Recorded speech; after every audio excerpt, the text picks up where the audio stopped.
The Deputy Prime Minister, Honorable Mutibidi Mokgotu, officiated a National Reforms Authority workshop focusing on security sector at Mathabiseng Convention Center. He pleaded that the NRA stay focused on the objectives of this event. As you undertake your work in this workshop, I will beseech you to stay focused on the objectives of this event.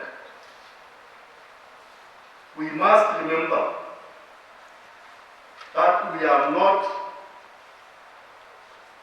developing the national security policy and strategy itself today, but we are crafting the roadmap that will indicate the process for the development of the policy and the strategy documents.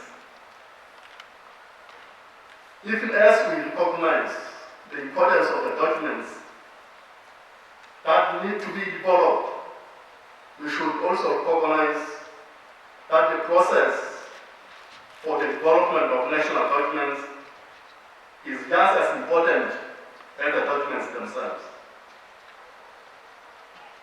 The United Nations Deputy Resident Representative, Ms. Nesi Golakai, urged the NRA to continue collaboratively to support the systemic implementation of the security sector reforms and intend them with other sectors. Reforming the security sector reform means maintaining strength to deter and defend against aggression, but most importantly, to preserve freedom and peace. Therefore, as I'm speaking to you today to urge that you continue to collaboratively with this, support the systemic implementation of the security sector reforms in tandem with other sectors. If we stop midstream or we slow down the pace, it will send a signal of decline, of lessened will to the people and partners.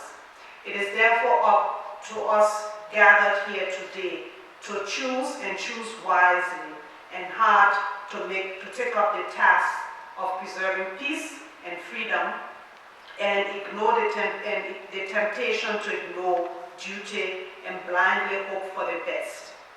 The solution is well within our grasp, but to reach it, there is simply no alternative but to continue on the path of reforms. One of the most contributions we can make is, of course, to lower the overlaps and particularly enhance coordination among different actors in the reform process. The reforms are intended to transform the kingdom of Lesotho into a just, prosperous, and stable country, marked by effective and people-focused institutions, national unity of peoples, rule of law, good governance, and human rights. If legislation regarding the reforms can be enacted before the elections of next year, then there is a chance that the next government of Lesotho can assume power on a more solid foundation. It will then have the possibility to focus on the task of implementing the remaining parts of the reforms and implementing sound economic policy to help Lesotho to recover from the pandemic.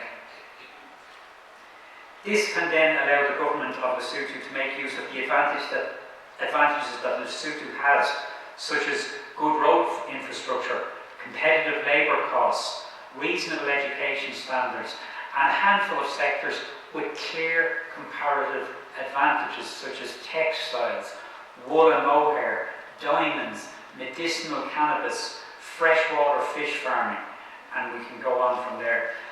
Guided by good political leadership, these factors hold the possibility of putting the great mountain kingdom on a positive growth and development trajectory.